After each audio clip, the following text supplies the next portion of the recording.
మూసీ ప్రక్షాళన పేరుతో పేదల ఇళ్లను కూలగొట్టి ప్రభుత్వం రియల్ ఎస్టేట్ వ్యాపారం చేసేందుకు ప్రయత్నిస్తుందని బీజేపీ రాష్ట్ర అధ్యక్షుడు రామచంద్రరావు ఆరోపించారు. మూసీ ప్రాజెక్టులో ఇల్లు కోల్పోతున్న బాధితులను పరామర్శించిన ఆయన ప్రభుత్వంపై తీవ్ర విమర్శలు చేశారు. మూసీ ప్రక్షాళనకు తాము వ్యతిరేకం కాదని, పేదలు మధ్యతరగతి ఇళ్లను కూల్చివేయడాన్ని వ్యతిరేకిస్తున్నామని స్పష్టం చేశారు. గాంధీ సరోవర్ ప్రాజెక్టు కోసం అన్ని అనుమతులు ఉన్న ఇళ్లను, అపార్ట్మెంట్లను కూల్చడం సరికాదని రామచంద్రరావు మండిపడ్డారు.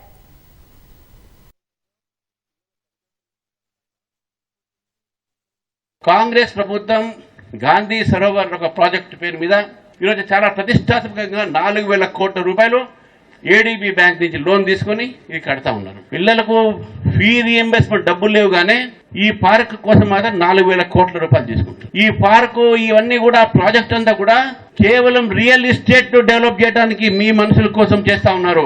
ఏషియన్ డెవలప్మెంట్ బ్యాంక్ నుంచి వచ్చిన నిధుల్లో మీ కిక్ బ్యాక్స్ కోసం చేస్తా ఉన్నారు. ప్రజల సంక్షేమం కోసం చేయట్లేదు.